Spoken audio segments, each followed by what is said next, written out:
Good morning, ma'am. Good morning, everybody. Hello, ma'am. Morning.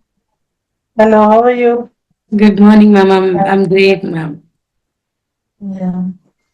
I welcome all of you who have joined the webinar. First of all, I would want to introduce our guests and also the purpose of this particular webinar and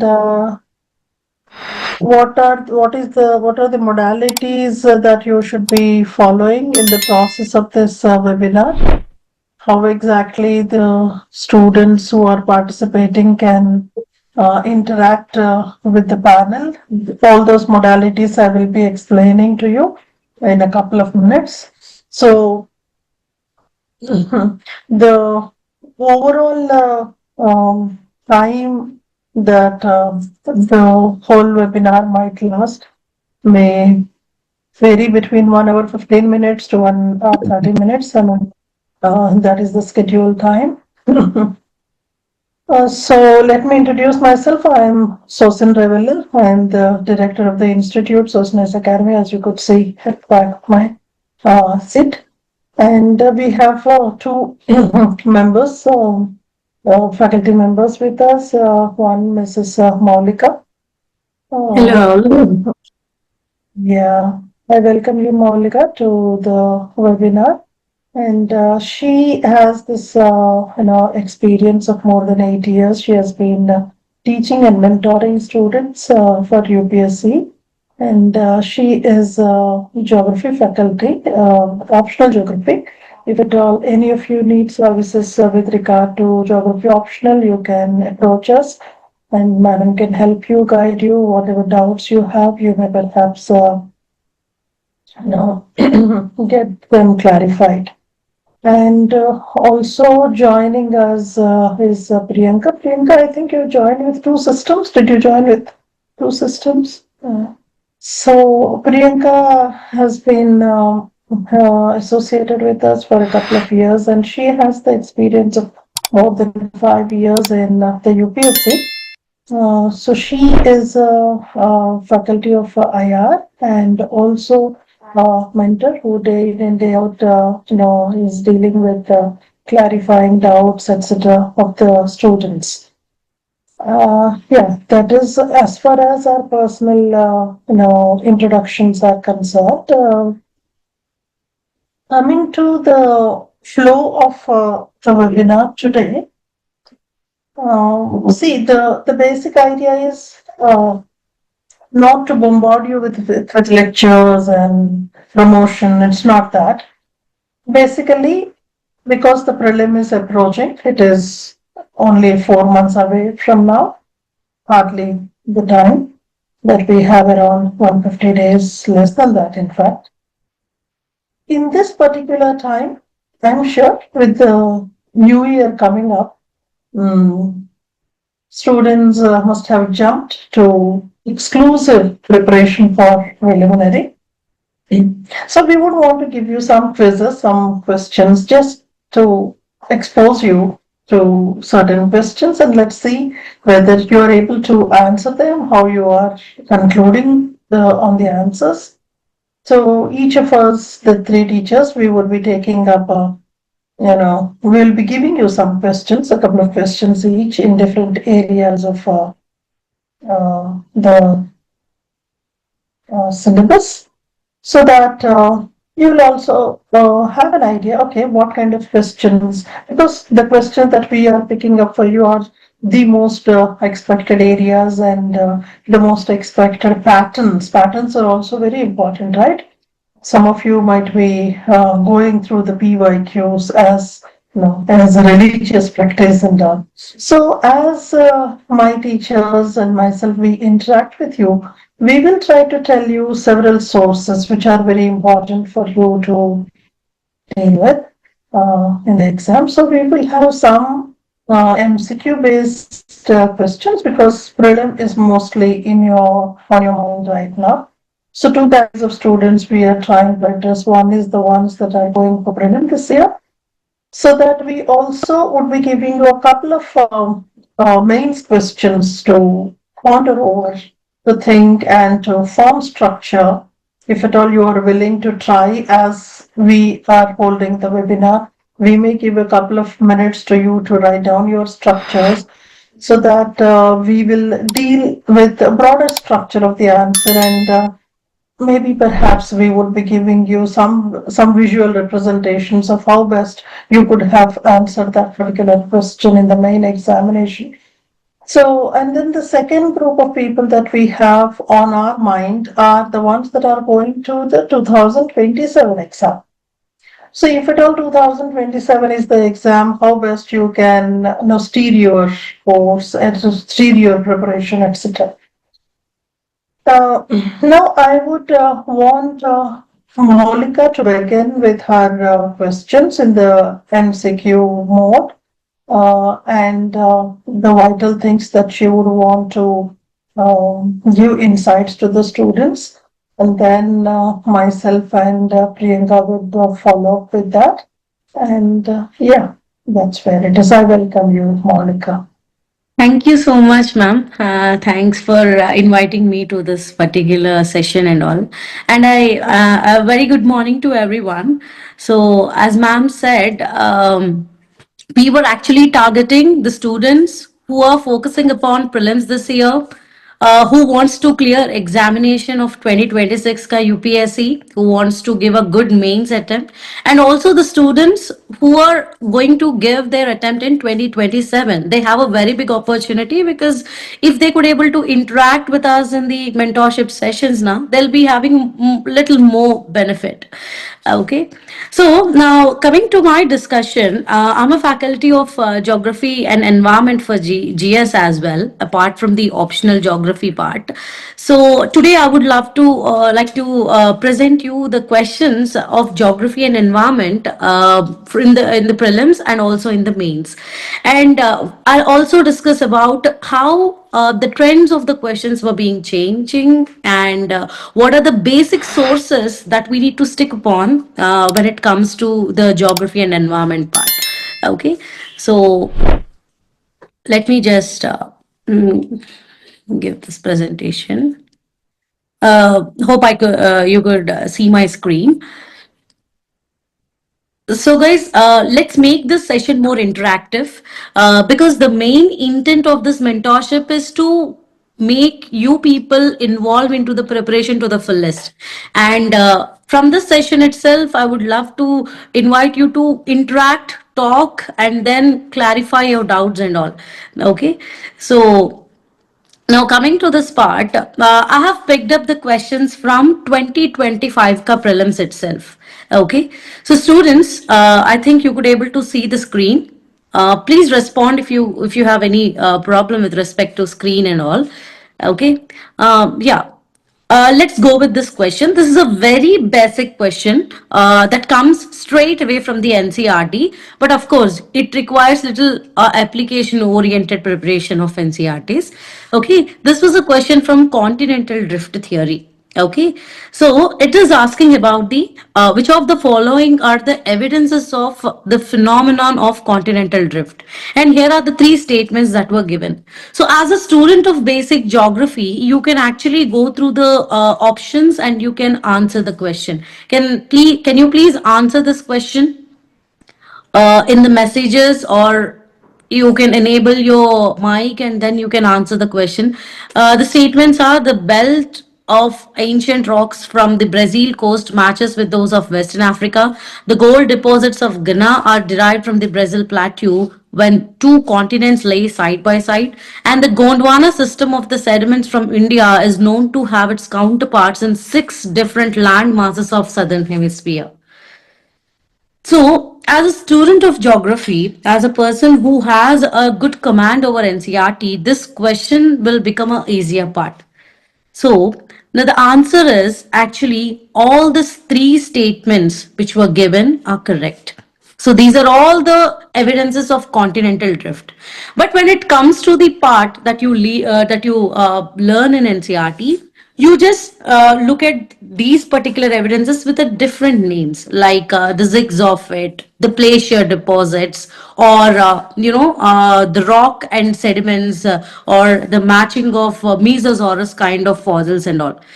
But these are the statements that were given in UPSC. It means here itself, it makes a clear thing that it is really a difficult task if there is no guided preparation for you. Okay, so along with NCRT preparation, along with PYQ analysis, there should be a mentor behind you who will guide you through in a very right path, so that you can answer the questions which might feel little twisting for you, which might feel little confusing for you as well. Now let us go with some environment questions as well. Okay, and this is again a very basic question, but an application oriented question if you see. So in the last to last year, there was a coal gasification technology, everything was very much in news. And in 2025, we got a question of this sort, wherein he has asked the substances that were used in the coal gasification technology. For example, here, ethanol, nitroglycerin, and urea. These are the three elements that were given, and the question was coal gasification technology can be used can use these particular elements in the production, and how many of them are really used. So here the answer is ethanol and urea. I don't want to give more time discussing these questions, but I'm generally picking up these questions to let you understand that how UPSC is framing questions these days, and how important a guided preparation is required for you. So here the answer is ethanol and urea, and the nitroglycerin is a drug actually used for pain relief actually. Okay, so if you look at the mains questions as well, I have picked up one mains question of geography on the similar lines. If you see, so we got a question of continental drift, है ना, in the prelims part. Now, if you observe, there was a continuity with respect to the content that was asked. In the mains, UPSC asked in 2025, this was the question that was asked: discuss how the changes in shapes and sizes of the continents and oceanic basins of the planet take place due to tectonic movement of crustal masses. See how complexly he have framed the question. But the answer is particularly, the answer must talk about the tectonic movement, simply the geomorphic processes. So in your NCRT, you will be learning about geomorphic processes. You know about convergent, divergent, transform boundaries. You know about all these things, but you need to channelize them in order to understand the question that was asked. And here the mentorship comes into the picture. So the mentor guides you to understand the question as per the demand of the UPSC. So the main reason why students fail is that everybody will read NCRT, everybody will read the reference books, everybody will have huge lot of sources available. In fact, these days AI, ChatGPT, everything is helping you out to make your preparation better. But channelizing the things that you learn is the most important task. And if you look at the questions also, this is the 2025 questions that I have shown you in the prelims part, and also in the mains question as well. So over a period of time, I think in the next year as well, UPSC keep on asking questions in the more application oriented manner.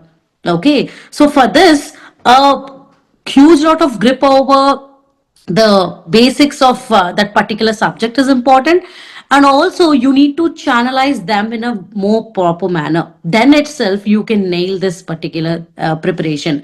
In fact, last year there was another question regarding GIS and remote sensing.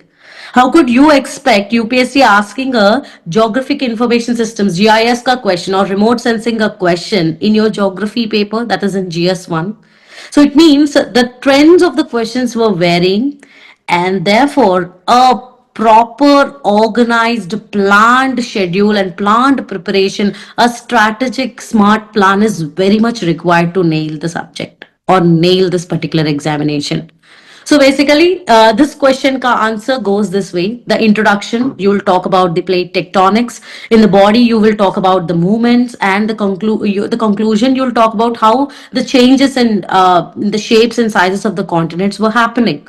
So, who will guide you through this particular thing? If you have a proper plan, then itself you can answer such questions.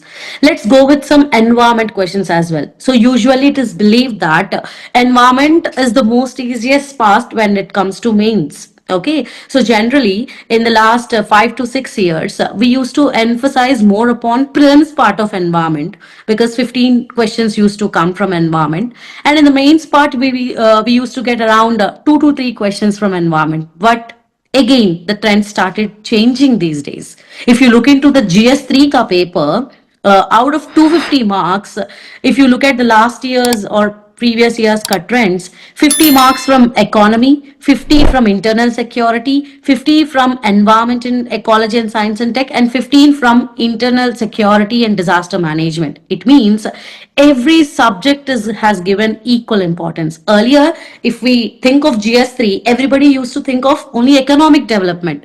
But this time, you have to give equal importance to all the subjects. So again, the trend started changing. And if you look at the prelims questions as well, one year UPSC focus more upon current affair questions. The other year it focuses upon more static questions, giving the questions straight from the NCRT. Sometimes it might give you questions out of the box as well.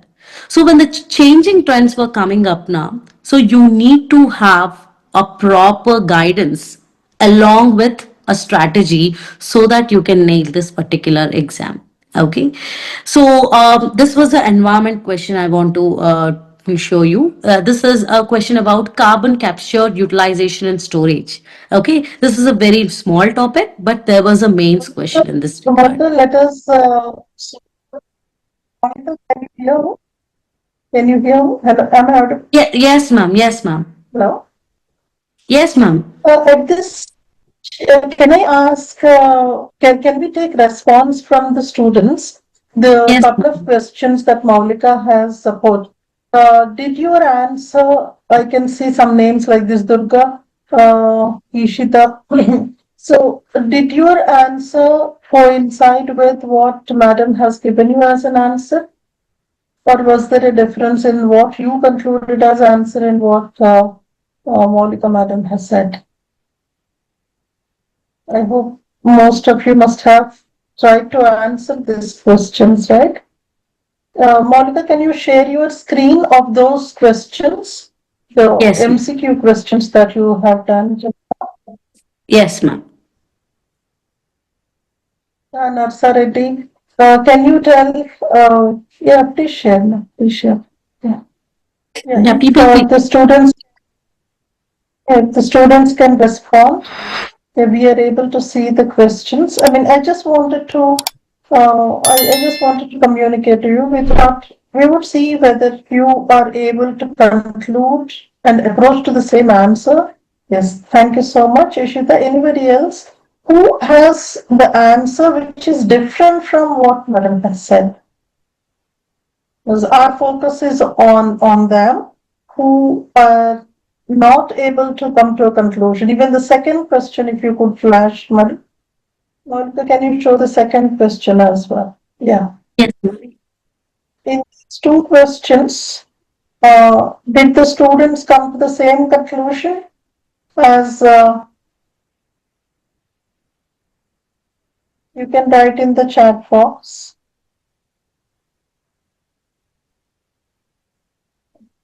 I don't think many are responding. And how about the mains question? Can you show the mains question? See, for the students, it may be difficult right now to generate an answer, but then we want you to write down the question, irrespective of whether you were in any of our batches or not, irrespective of that. Write down the question and you can write your answer and send it to us. WhatsApp number of the institute, I request the team members to mention in the chat box. So whoever students want your script to be evaluated, by the teacher, you can send the answer to us. I mean, not only these, whatever questions that we are going to talk about in the following the discussion, you can send the answers to us.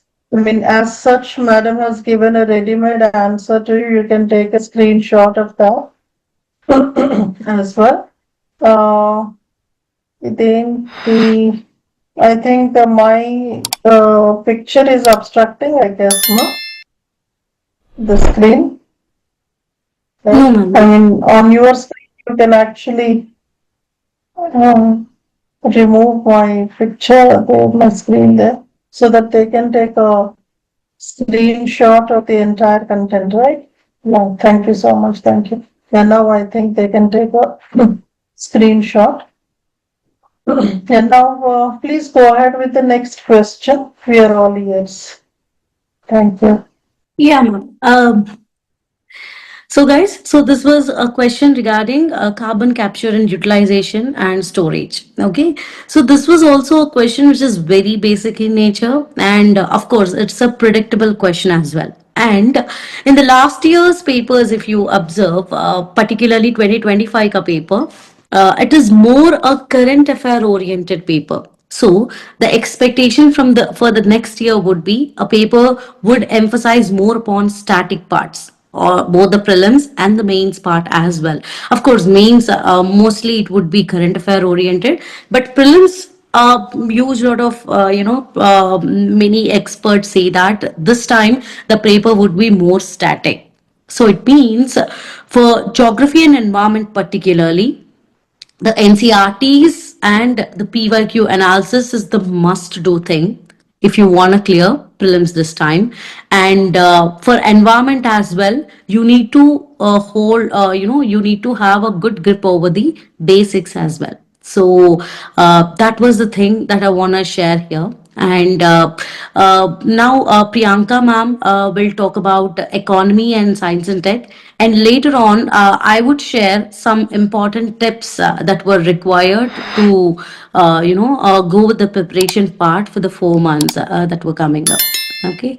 So I'll now hand it over to Priyanka ma'am for discussing economy and SNT questions.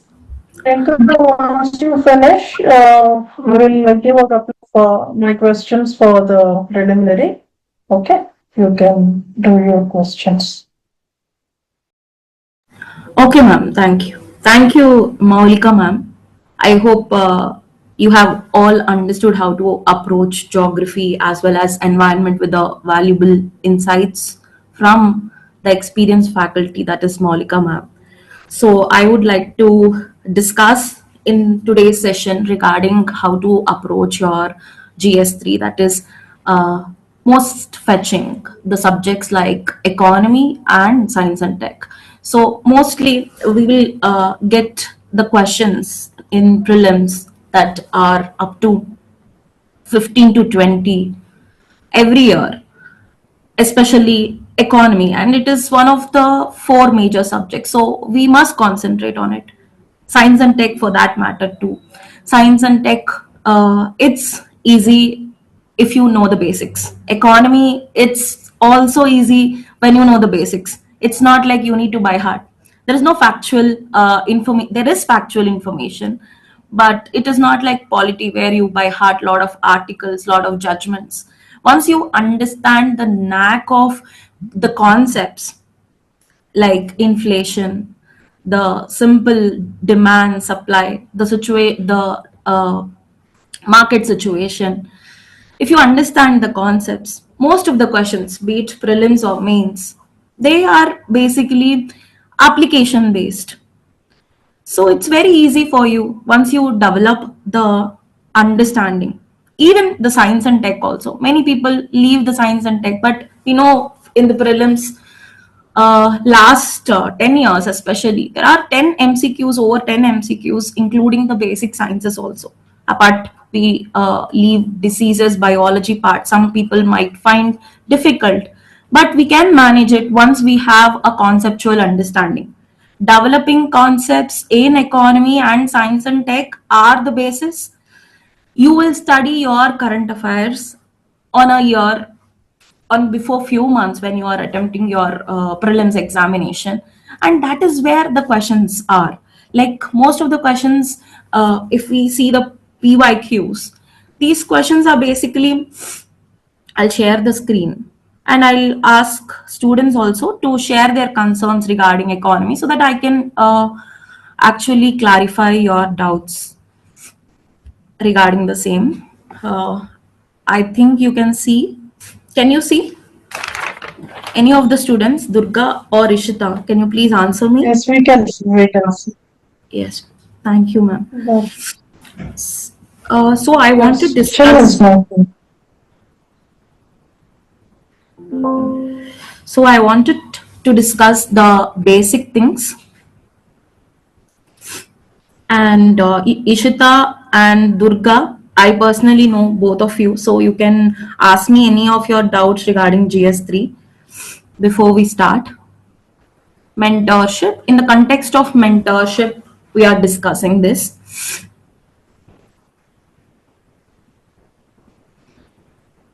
So economy, we get on an average like 15 to 20 questions for prelims, in prelims, and mains, we get 8 questions every year.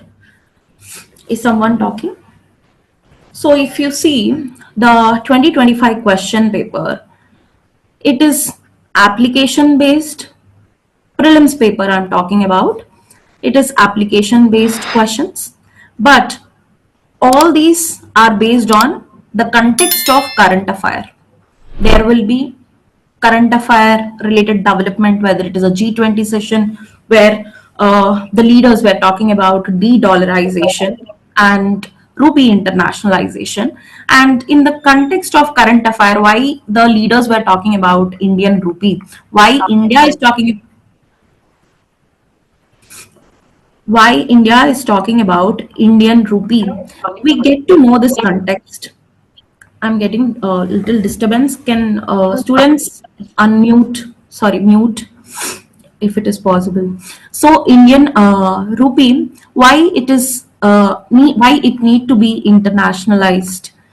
We can get to know this.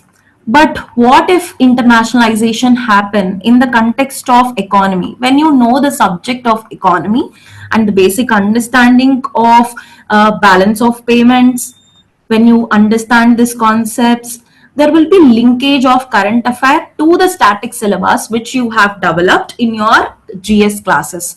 So it's always about how you apply your static knowledge to the current affair, and most of the questions are application based. In 2025, there are questions such as giving you a lot of facts. There will be questions on money market, capital flows. See, you can see the question of, again, the foreign exchange and balance of payments. Here there are 300 billion, 500 billion, like this. There is math related question that we have seen in the 2025 paper. Here if you see, they are asking you, they are giving you certain numbers, and they are asking you, find what is the current account deficit.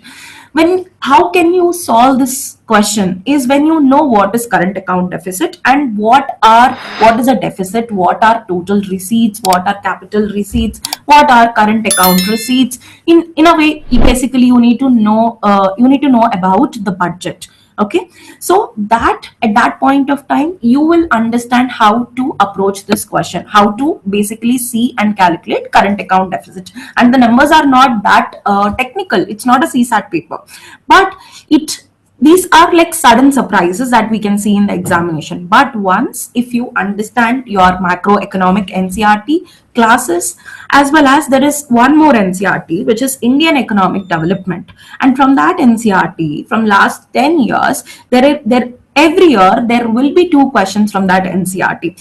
Okay, and even there are questions in the economy like microeconomic questions, very basic questions like Phillips curve. It will be just one question, but most of the questions are current affair oriented, application based, and built on the static. So what I wanted to emphasize in this session basically is, we are going on to February, month of February, where there will be the release of economic survey, and there will be release of budget. And in the budget, there will be a lot of schemes and also the outlays for the schemes and also the economic situation of the country, which is emphasized in the economic survey. And from here, we get most of the questions, like 8 questions out of whatever the questions I told you, 15 to 20 on an average. So you basically can bet on by preparing on this. Already you need to have a basic understanding by reading NCRTs, etc. And then you can read economic budget and survey. We'll be doing at SOCIN-IS, we'll be doing separate videos for budget and economic survey. You can follow that, and there will be summary also. So please don't ignore these. Most of the questions, especially the facts, you can remember from this. Most of the current affair related concepts also get generated from, will be highlighted in the economic survey and the budget.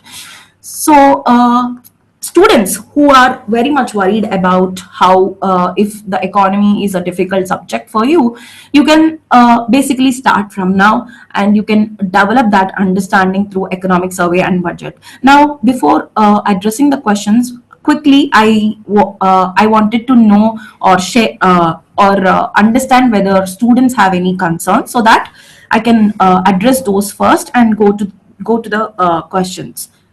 Just go ahead as the students, so they keep writing the questions, we can address Yeah. them. You Okay. continue with the question. And yeah.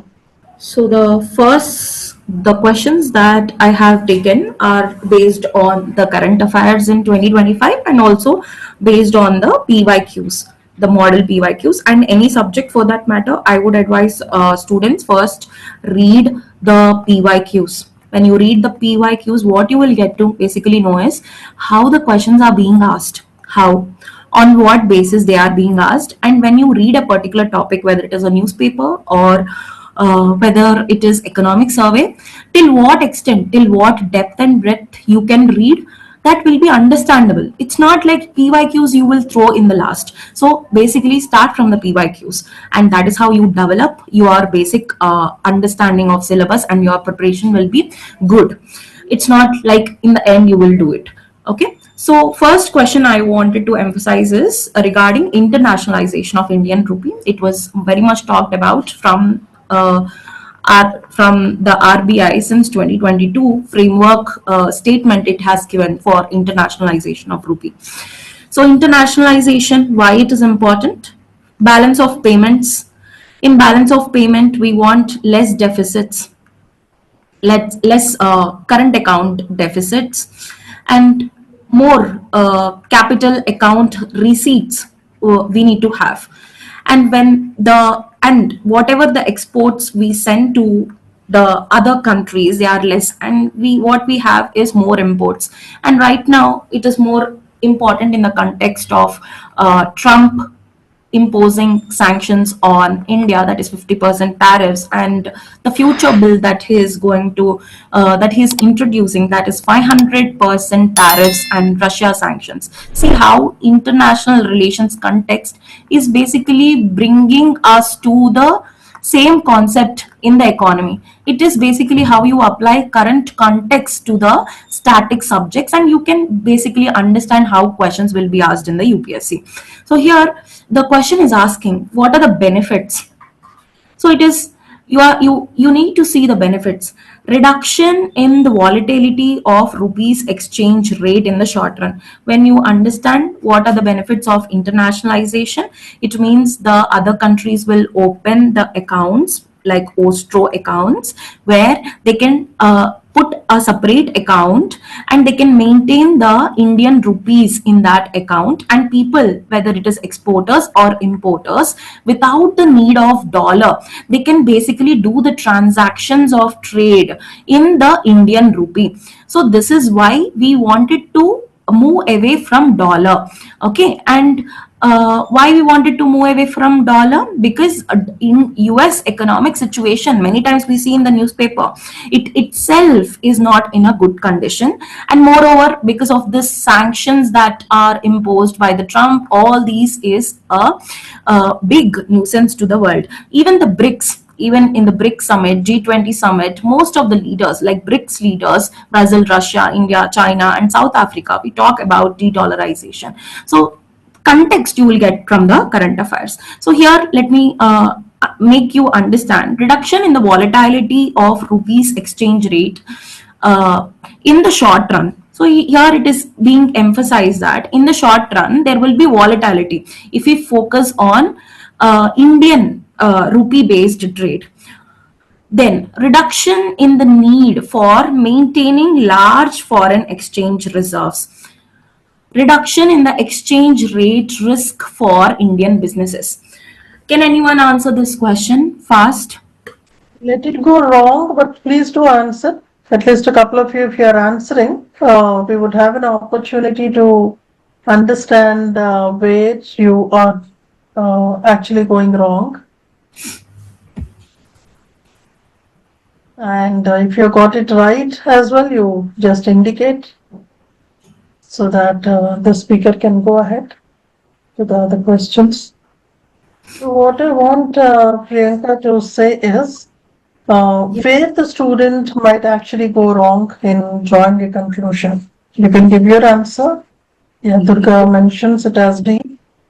The student is making a mistake. What might be the traps in the question? Yes, ma'am. So here, reduction in the volatility of rupees exchange rate in the short run.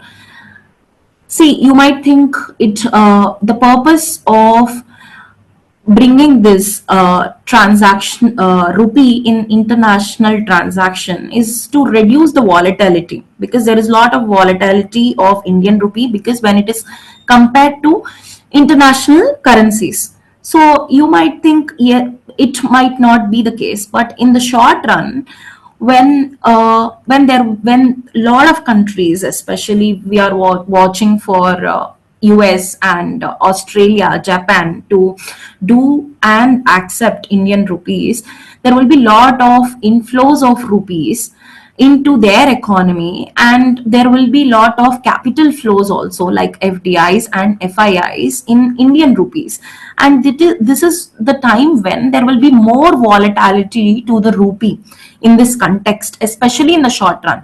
So basically our idea is it is to reduce our risk in the Indian business when we are doing the trade in the long term.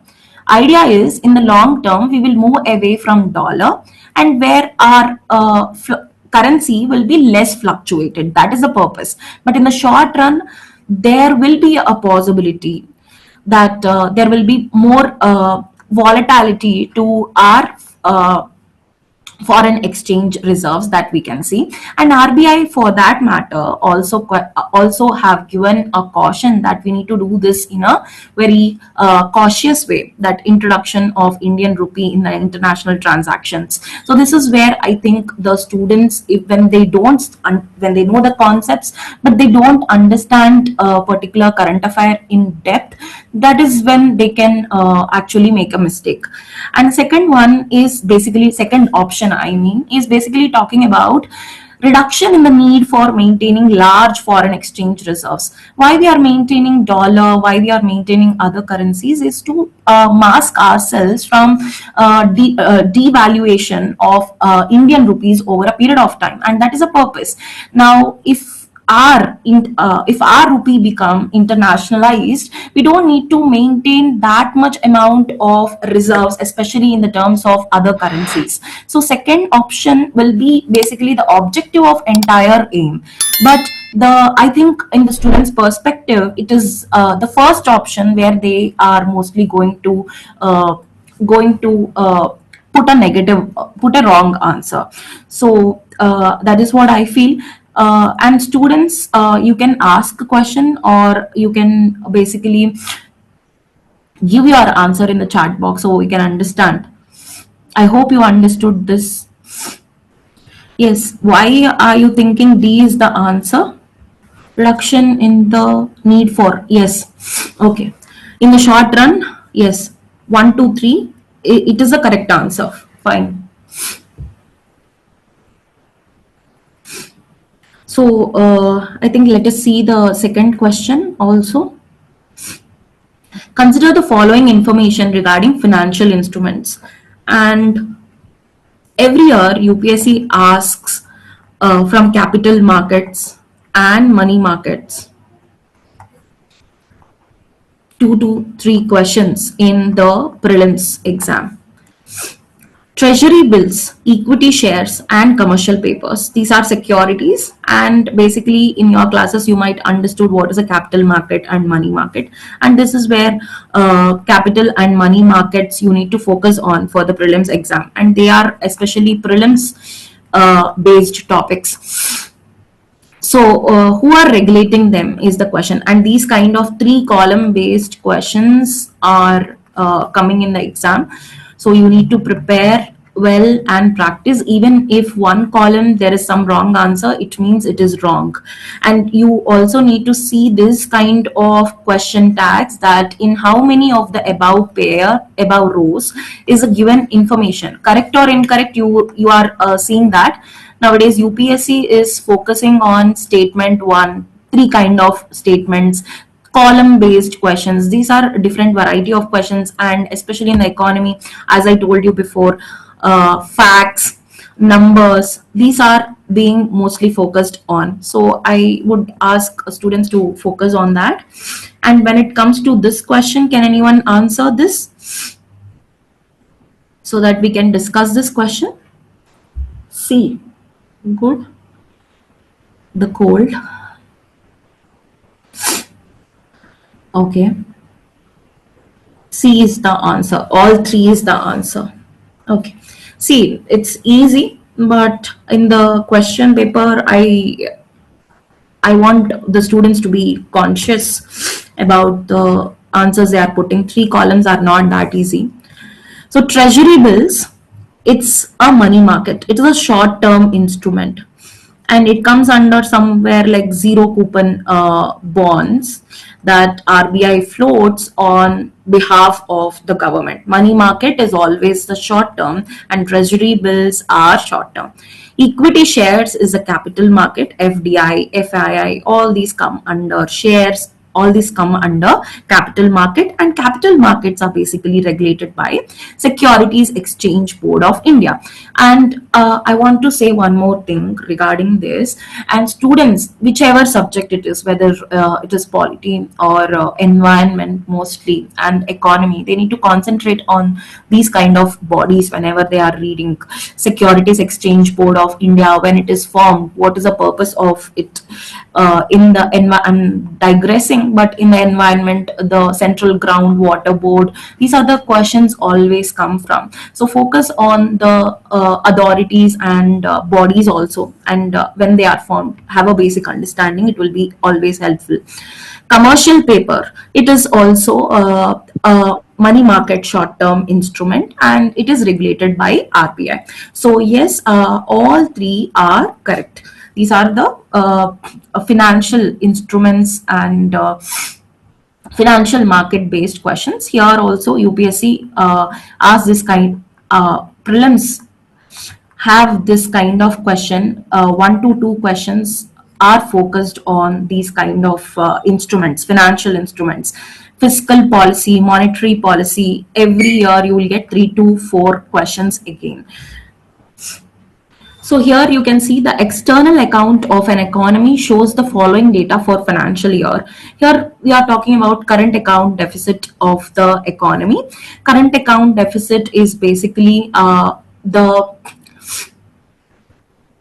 exports and imports. It does not talk about the foreign direct investment loan from the World Bank. Obviously there will be net invisibles that will be calculated in the current account deficit. So when you know current account deficit is about the exports, receipts minus the expenditure minus the receipts, that is exports minus imports plus net invisibles is the formula here, and you can do the simple calculation and you can arrive at a conclusion. So the answer would be, can anyone answer this question? The external account of an economy and the current account deficit. What is the calculation? Can anyone answer? The answer is 100 billion. Okay, imports are 500 and exports are 300, so there will be minus 200 plus net invisibles are 100. Invisibles means what? The services, the remittances that we get into our economy, and the services or the remittances that flow from our economy comes under net invisible. So there will be 100 deficit. That is what is asked, current account deficit, that will be given in 100 billion. And these kind of questions are simple to answer once you know the concept. Okay, so yeah. Next, before going to mains questions, I would emphasize on these kind of statement wise questions as well. Raising the threshold for prior government approval for retrenchment and closure may weaken the job security for workers in larger establishments. Raising the threshold. So we know that labor codes are introduced, and we can expect this kind of questions in prelims paper 26 paper. So there is a threshold increase from 100 to 300 workers, till 100 workers before the companies can lay off without any government approval. Now till 300 workers, the companies can lay off. So it come under industrial security code. There are 4 codes that you need to emphasize, and what kind of regulations are coming under which code is also need to be emphasized by the students. And they need to remember they need to remember all the facts. Okay, so under this code, prior government permission is required for retrenchment and closure only in the establishments employing at least 300 workers. So the statement 1 and statement 2 are related, and they are talking about the removal of labor from the work. Before, the restriction is just 100. Now the restriction is till 300. They can easily remove the workers, and if beyond 300, now the factory owners or business people need to they can without taking the permission retrench the laborers. So here the answer would be the both statement 1 and statement 2 are correct, and statement 2 explains the statement 1. So these kind of questions also you need to focus in the coming examination, that is 26. So I would like to ask Sosan ma'am to speak before going to the mains question. Thank you, Priyanka, and thank you, Maulika, for the different models that you have presented. The trend of UPSC, like how many questions, how many statements are correct or incorrect, and the 3-column model question, etc. So let me jump quickly to some of the.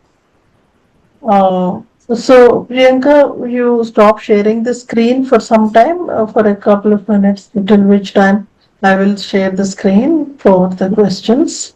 Yes, ma'am. I'm trying to bring to the students some of the development related questions.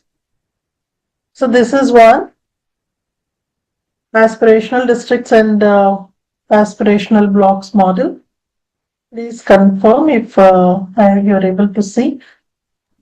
Yeah, the screen is visible, ma'am. Yeah. Yeah. Give a couple of minutes the students so that you can answer this. Basically, you see the new policies, programs, development orientedness. That's what based on which the most expected question we are trying to bring in. Aspirational districts program and aspirational blocks program. And see, this question is about how many statements are correct. So here there are 3 statements that are correct, and the incorrect statement is the last one. So the answer is C. The last statement, if you observe, the ABP is legally mandated under the Niti Aayog Act of 2015. So developmental initiatives do not come under the mandate. Through Niti Aayog, we are only trying to provide the guidelines. And as you might have studied, this is of course a part of the current orientedness of the exam, but also to bring to your notice that see health, nutrition, education, agriculture, etc. at the level of the district that became the core area of concern. So it is, see, traditionally schemes, money, and a hope for improvement. That was how we were trying to go, but that had led to the kind of elitistic orientation, and that's where Niti Aayog statement, if you could recall, don't spread the resources thin, but focus intensely on the weakest regions and the weakest districts and pull them up as fast as possible. That is when these initiatives came into picture. It is now the district, and not only the district, but at the level of the block. And the first three statements, they actually bring in the federalism, decentralization. So I think through the elimination process itself, you will be in a position to put aside the fourth statement. As in the last couple of years, the way questions have been changing, though it is an elimination wise, you will be able to easily, even otherwise, reasoning wise also, you will be able to set aside the fourth statement.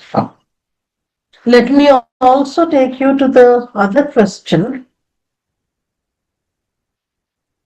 This is from a different genre. Look at this question. That is Indo-Pacific policy. Can you quickly write your answer on that? Which of these statements is incorrect? It's a simple, very old style kind of a question. Not a big trap, but yes, in a way.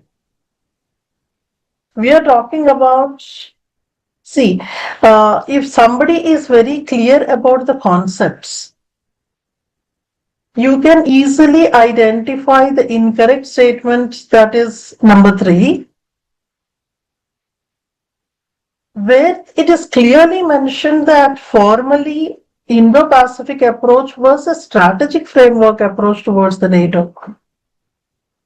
We were never aligned in terms of strategic alignment with the NATO. That's something that is very basic and very conceptual. And see, in the question, we are also trying to bring in the core concept of Sagar. Now, I would want the student to give your answer so that we can talk a bit more on this. So the answer for this question, which of these statements is incorrect? Generally, what happens is students are of the opinion that the international relations kind of, defense kind of questions, they might mostly be coming up in your main examination alone. This may not be a prelim oriented question, etc. But then the whole lot of activity that is going on with so many tours of the Prime Minister, especially. So wherever he has gone, or whichever region from where representatives have come to India, I think in that orientedness, the questions have started appearing in a big way. Let me also share one other question from the main perspective. The question looks to be a little bigger, and that is how the UPSC questions have been. India's social sector governance has undergone a paradigm shift from the welfare delivery to the outcome-based human capital development. Examine the statement with reference to the health, nutrition, education, social protection, using the recent governmental initiatives and data. See, the second part of the question, in fact, can be redundant if you understand that when we are talking about human capital development, all these are naturally part of your answers. And also that by default you are supposed to incorporate the governmental initiatives and data. But then this kind of way of asking of the questions is introduced in the UPSC in a way to facilitate the student. So every time we mention to the students that, the whole lot of information you can bring into concrete few pointers. From there you can you can elaborate. I thought I will bring to you something. Have a look at this. We are taking the statement given in the question as an assertion. And we are also trying to bring in the change in the approach, input-oriented approach to outcome-oriented approach. So in the outcome-orientedness, the question itself has mentioned that health, nutrition and education.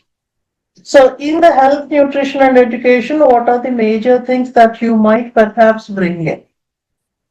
Whether the subsidies government is giving, etc., or in the case of in the across the board incorporation of the nutrition based things.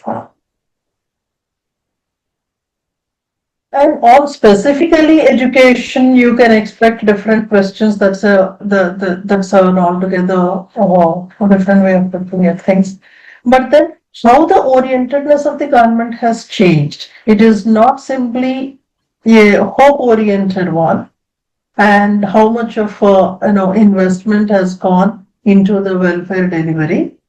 But when we are trying to look at the output-orientedness, outcome-orientedness, that is where see, I have mentioned here only a couple of things, like the mission mode schemes or the ADPs, ranking-oriented study, etc., assessments.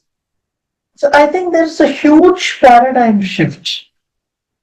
And when I picked up these statements, it is basically from the talks or from the parliament that I have picked up these statements. So the point that I would want to drive home here is that there are a couple of things. How is it that the UPSC is trying to pick up questions, number one? Second thing is, how should a student be able to summarize? So these 4 months that we are having for the preliminary, there are a couple of things that I would want to tell, because when you have spent a few minutes, a couple of hours with us from your busy schedule to listen to us, I would want to say a few things. One is, before I forget, I should say this, that from the month of May 2025 to the month of April in 2026, during which whatever developments have happened, the respective videos are uploaded on the portal. You can actually watch the brief videos of the current developments each month. This can give you a last minute, kind of rewinding of what you might have studied all along. And along with that, we also have given you a link to the questions based on the month, which could be concept as well as the current orientedness.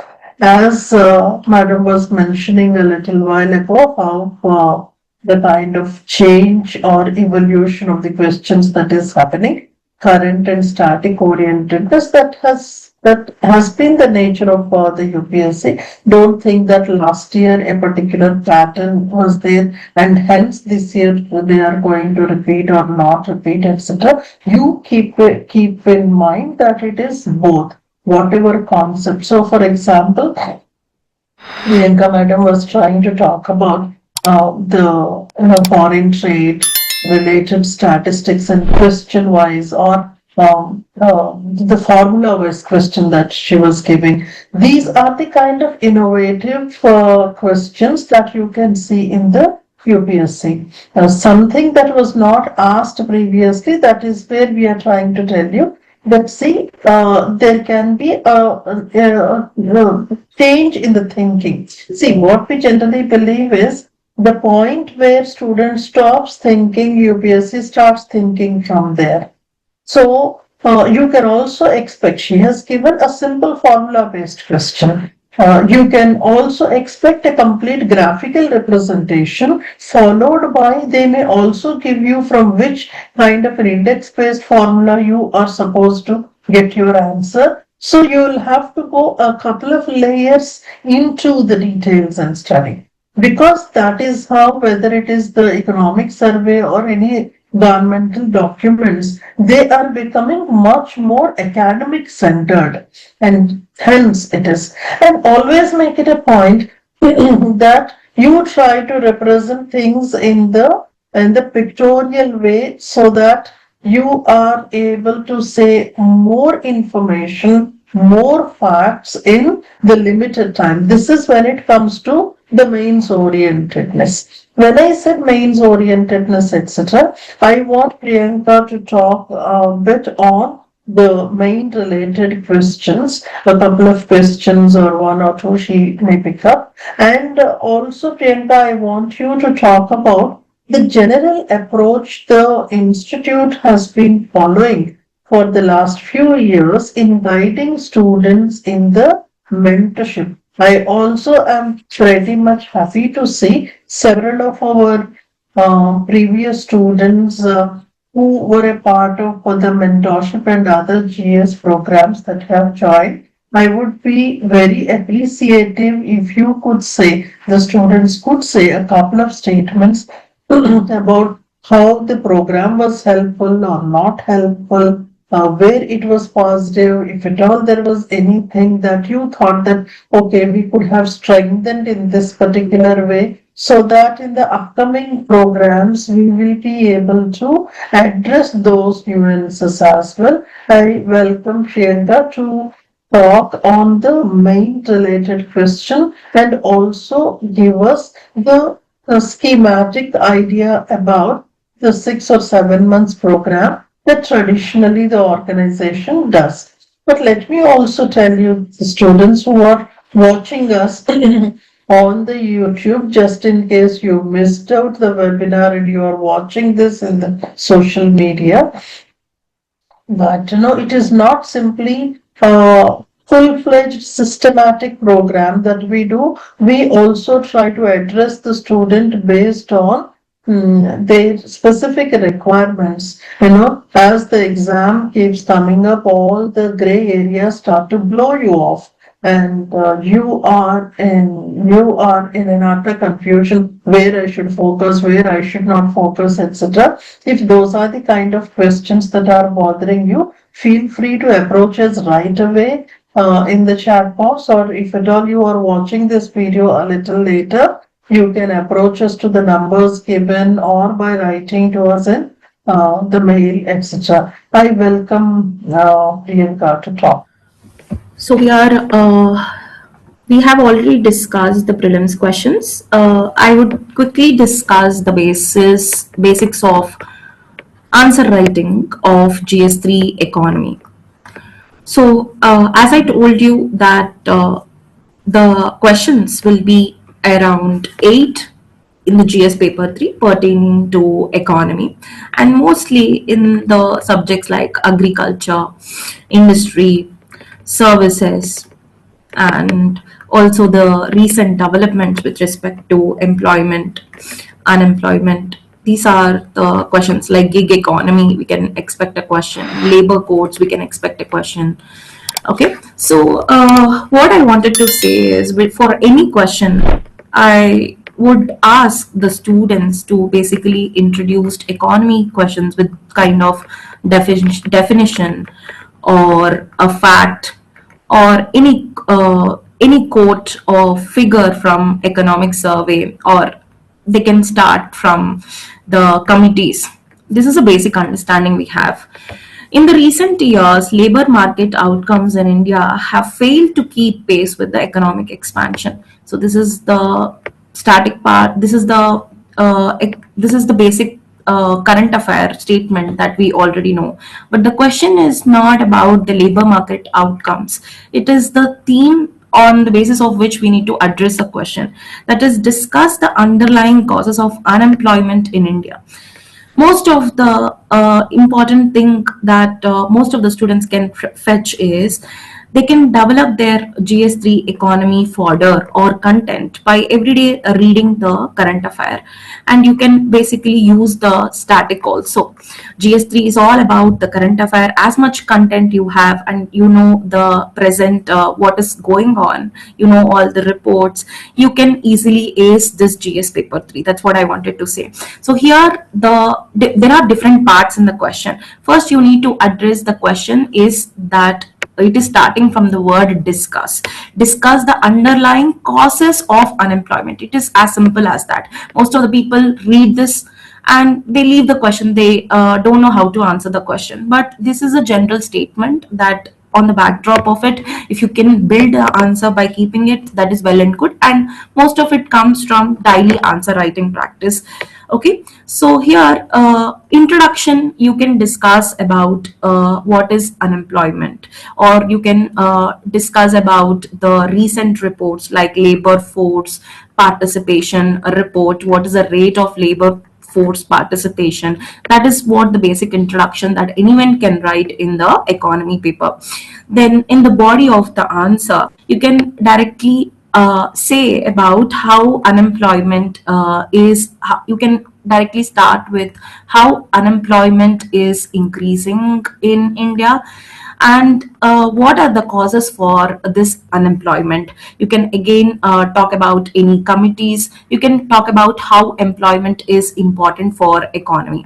Then you can go for the causes, which is the first part of the question. In the causes, you can write the basic understandings about unemployment, like why there is lack of industries, which is very which is very late, which will employ a lot of people compared to other sectors like agriculture or services.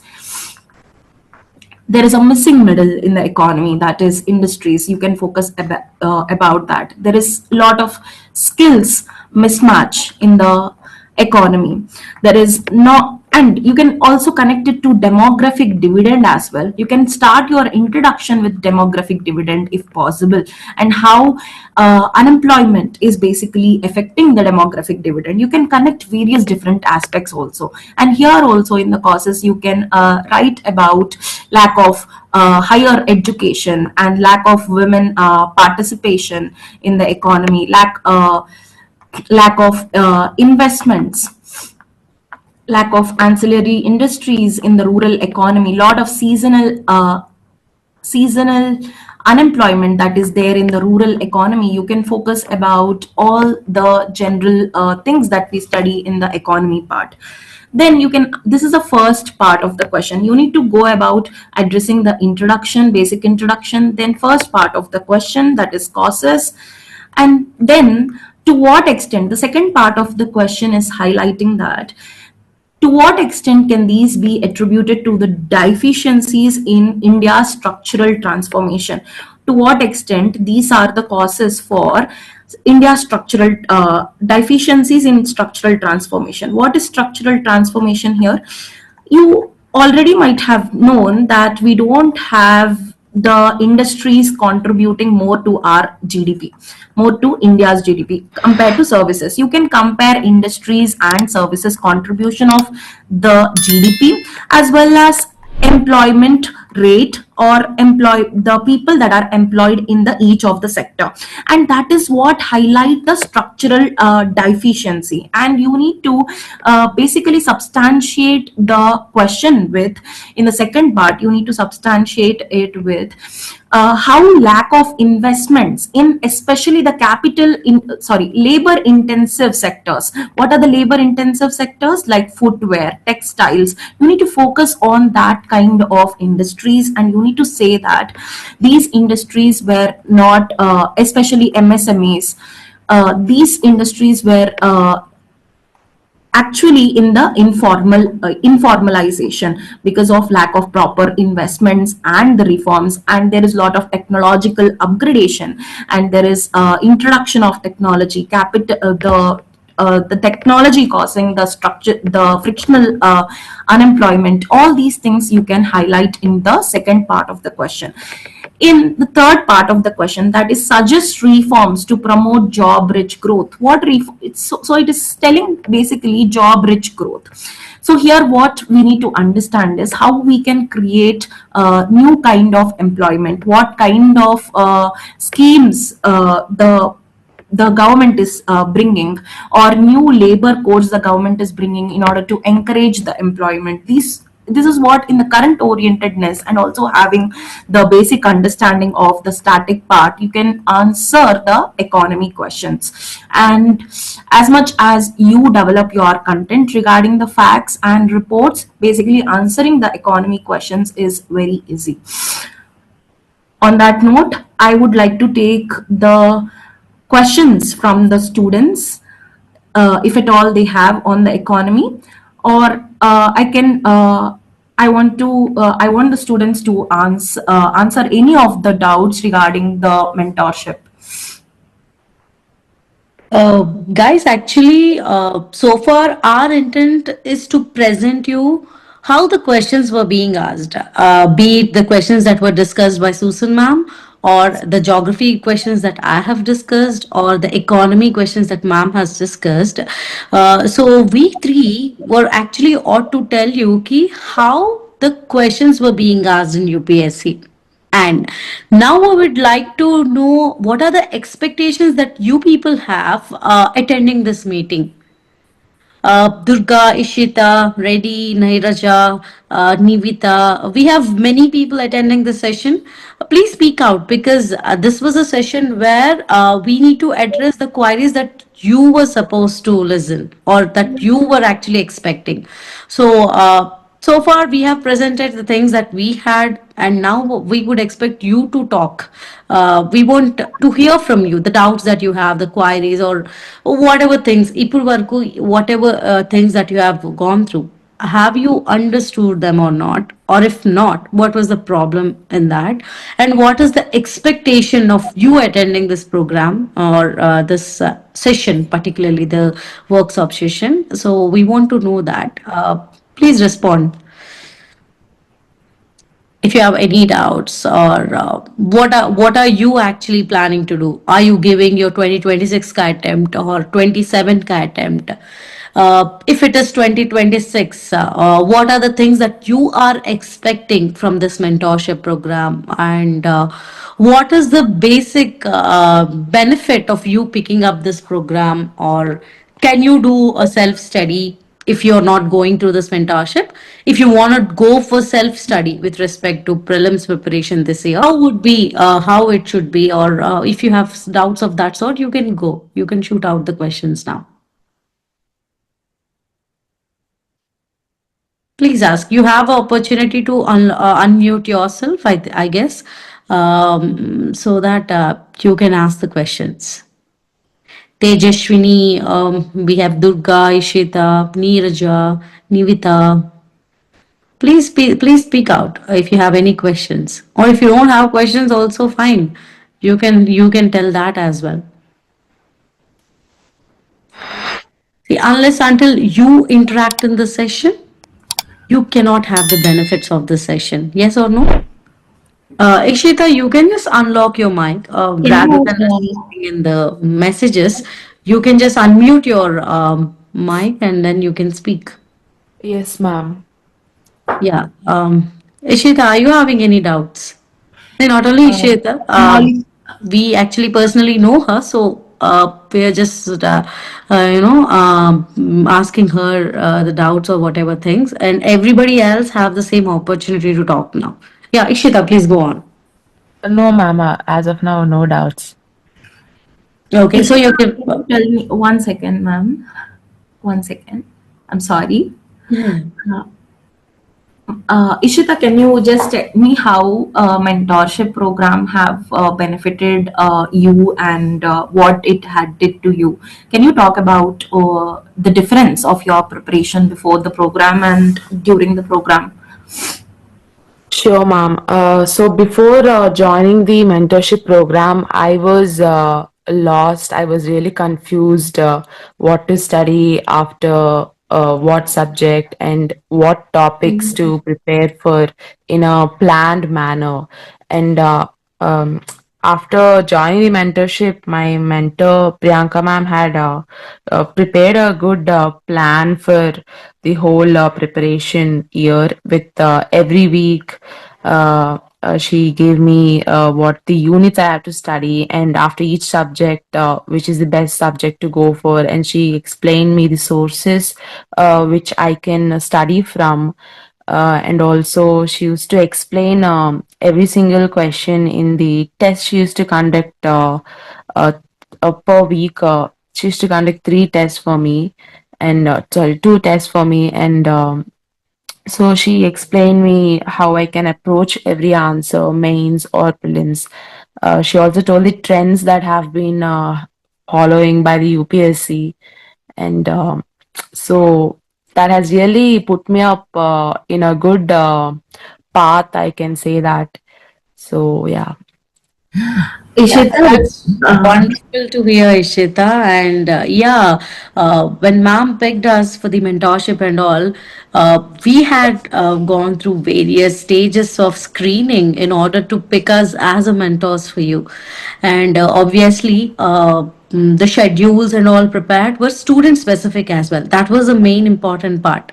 So here the mentorship is not unique or not the same thing for everyone. It is a customized kind of mentorship wherein the strengths and weaknesses of the students will be identified and accordingly the plan will be given. I think that was the thing which has made a big difference in your preparation when it comes to the mentorship. And I just want to talk about some few basic tips with respect to prelims this year and how you need to channel your preparation for the 4 months. Let me just share my screen here. And people, you all have this opportunity to talk, so please utilize it. Okay, so even when I'm presenting the thing, you all have the scope to unmute yourself and talk. All right. So, coming to certain tips that I want to share for the prelims, primarily when it comes to geography and environment, just a second. Yeah. When it comes to geography and environment, and not only those two subjects, in general, if you're doing any self preparation, if you're not a part of mentorship program, or anyway, if you're also part of mentorship program, these are the basic things that you really need to keep in mind. Okay, so here I'm sharing 4 different goals for 4 months that you had.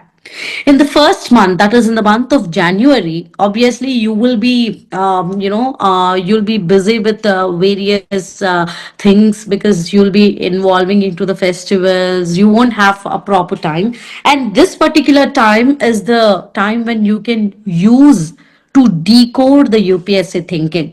It means every day, if you go back home for holidays, or if you're still preparing in hostels, or if you're having a serious preparation for this particular month, I would like you. I would like to tell you this that you need to go through the PYQs in a more detailed manner and just observe how, according to the syllabus, the questions were being asked. So, in the first month of this preparation, the foundation and the PYQ dominance should be your target. And the goal is to cover the entire syllabus once, because so far from the last 2025 ka June say till today, you must have covered all the basic syllabuses, leaving the current affairs behind. So, I would love to tell you this key: revise the syllabus once and decode the UPSC thinking using PYQs. And in the second month, it would be better if you focus upon strengthening the memory and accuracy. It means what? Doing the consolidation, like making mind maps, making revision cycles. For example, Let us talk about continental drift theory itself, the question that I have discussed earlier. So, if you pick up the concept of continental drift, everybody knew it. Everybody knows the Alfred Wegener continental drift theory. Everybody knows the evidences. Everybody will study the NCERT content. But how better you can revise it, how well you can recall it is the question here. So, in the second month of the consolidation, you need to go with the mind maps. It means using a short notes kind of things in order to revise things better.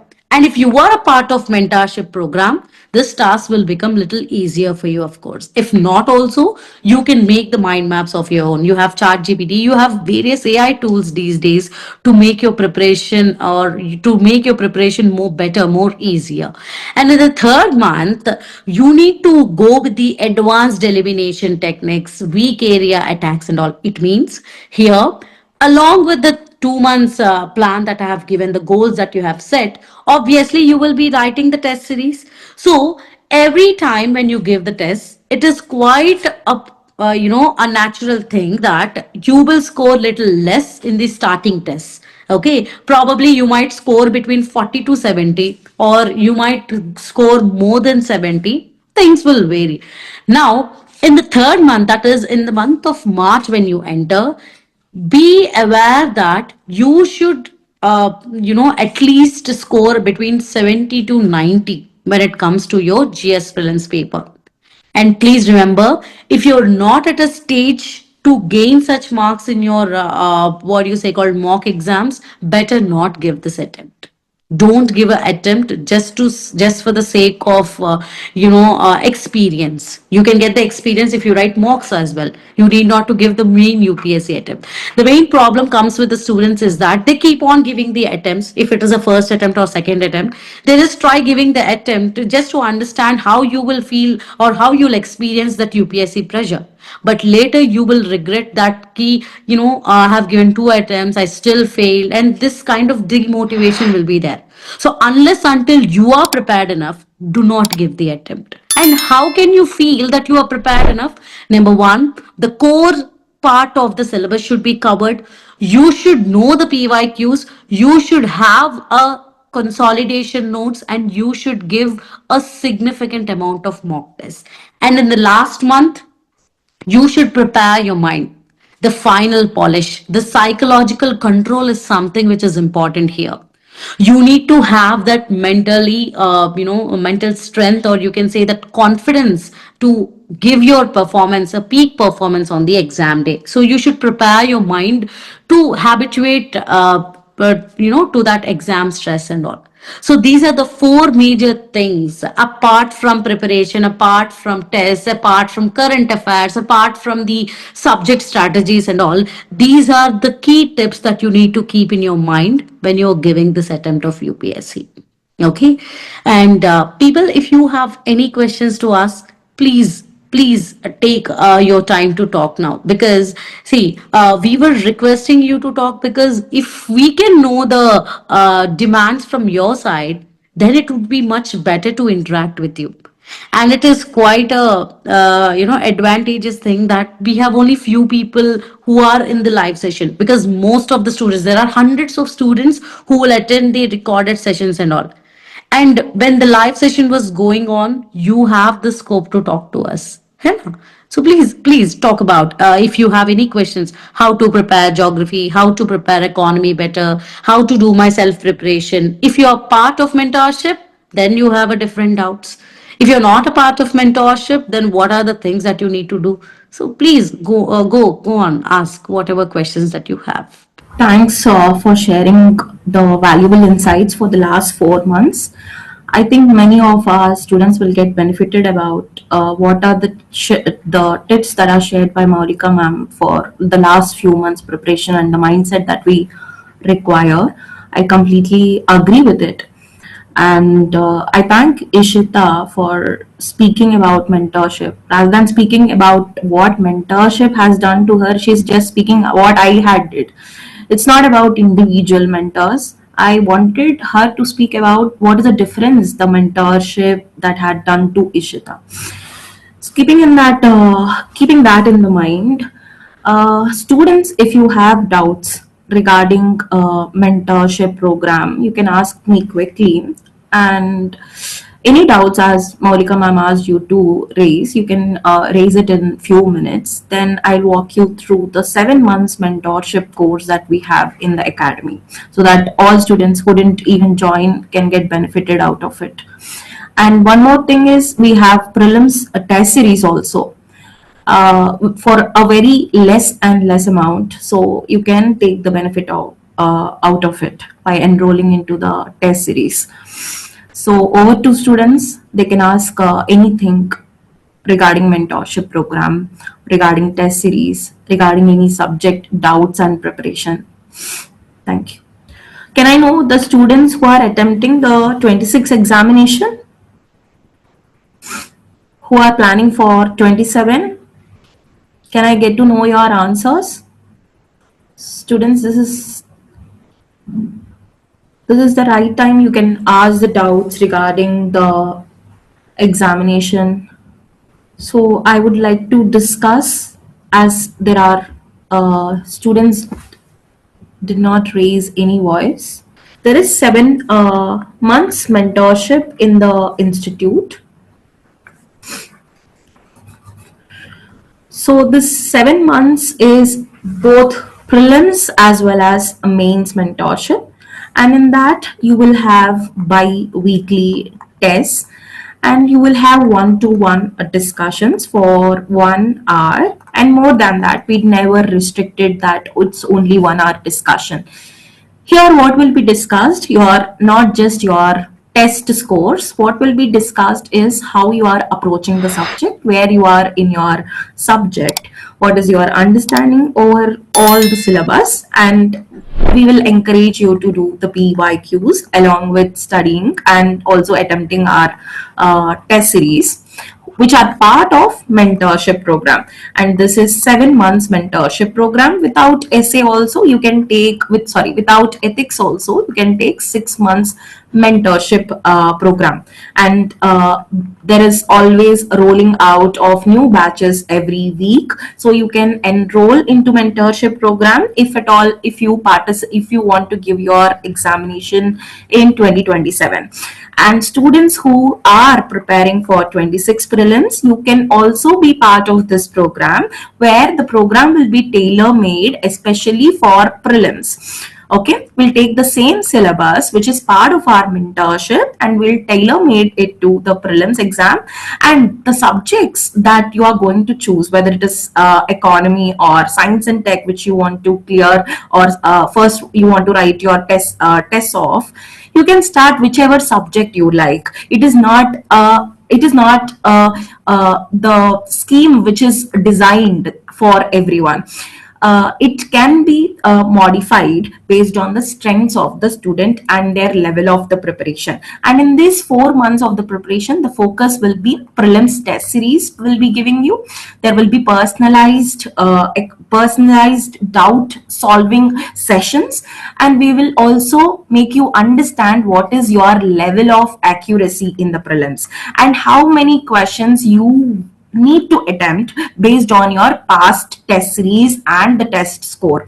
See, it is always accuracy plus how many questions a student need to attempt, and most of the times it depends upon various factors. Many students think if I attempt 100 questions then it would be fine. Even if 50 get negative, I can be in the border and I can pass the general cutoff. That's not the only basic hard rule. The thing is how you are, what is your negative marking, what is the level of negative marking you can avoid, what is your level of preparation, and how can you stretch the number of questions you answer. It's not like you will answer 120 questions and you will be in the exam or you will be in the cutoff. So it's always the strategy and the feedback will be based on how your accuracy is and how many questions the students need to attempt based on their track record, and also the prelims cutoff that's there in the past few years. That is what I wanted to highlight in the 26 mentorship, if at all you are joining now. Rather, if students are joining freely for the 27 mentorship. Now you can join for anything. There will be overall 65 tests, and all these 65 tests will be spanning over the 7 months, and the prelims will be around 1500 high quality questions based on the PYQs, well researched, and they are also current affair integrated. Then there will be 250 mains questions which we will make you answer every week. It means weekly you will answer 6 mains questions, and monthly there will be essay. It means there will be 7 essays. So this is what our mentorship program is all about, and there will be one-to-one guidance, and there will be test correction and also analysis, as I have told you. And in this you can solve your subject related doubts, how to make your notes, and how the note making will be useful, and especially for mains and before mains I have told many students how they can make the notes crisp.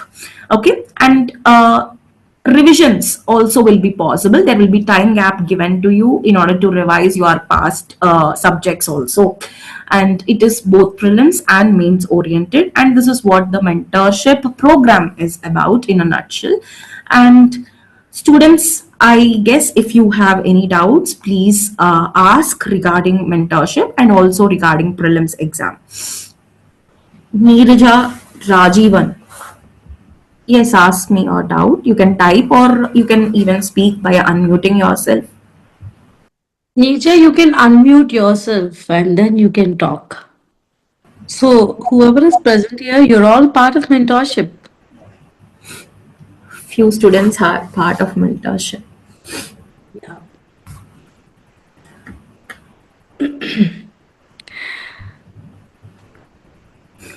So students who are part of mentorship, so if you have any doubts or the strategies that you need for geography or with respect to environment, how to ease the preparation part with respect to those subjects, you can ask the questions if you have. All right. I think you people were feeling little, hesitant to talk. No worries. You all have a scope. Sir, sir, I would request the hosts, sirs, to please share the WhatsApp number details and all. As ma'am said, people can answer the main questions that were displayed in the session. You can write your answers and you can send to that WhatsApp number. So, sir will share that thing. So, team members, I would request you to please share the WhatsApp details in the chat. Krishna sir or Madhu Babu sir, please share the details of WhatsApp in this chat. Zoom call lo chart details share cheyandi sir, so that students can send answers to that. All right. So this is all about today's session, everyone. And Priyanka ma'am have already shared the 7-month plans and all. Okay, so if you would like to join this mentorship, so this was the first session, this was an introductory session, and as ma'am said, we cannot bombard all the things of mentorship, all the strategies that we make, all the things that we support, everything in this one session. We cannot make all those things to display in this session itself. So we will be conducting more sessions further, wherein we would also like to discuss the most expected questions of UPSC in the upcoming webinars as well.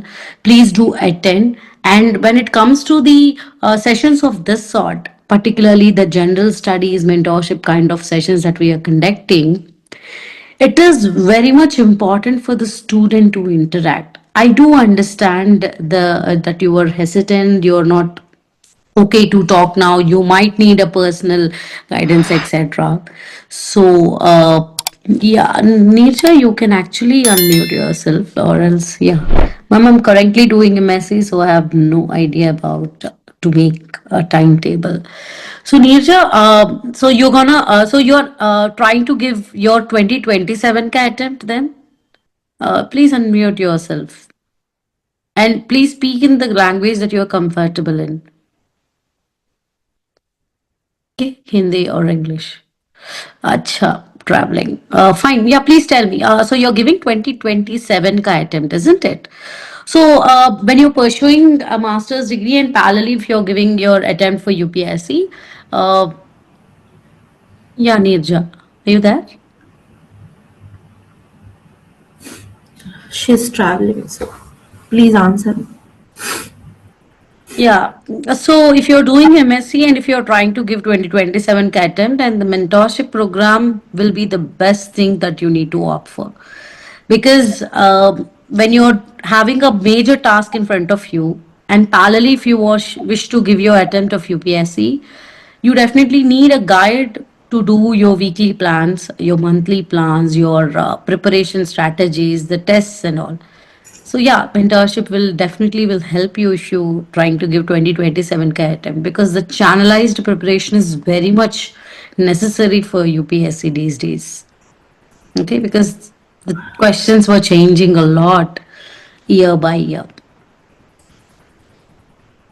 Adding on to that, I would assume from Neerja that she's currently doing MSc. It means that she needs to have classes also, and in the institute we provide online classes along with mentorship. So you don't need to attend offline classes. There will be online classes and there will be mentorship while taking your classes. Whatever doubts you have in your online class which is discussed by the faculty, you can access your mentor 24 into 7 very much. Mostly you will be asking doubts on the daytime, and you will go with your preparation while doing your MSc or any kind of degree which you are pursuing. Any students whoever want to parallelly do this preparation, they can very much do with the online GS courses that we provide at a very less cost.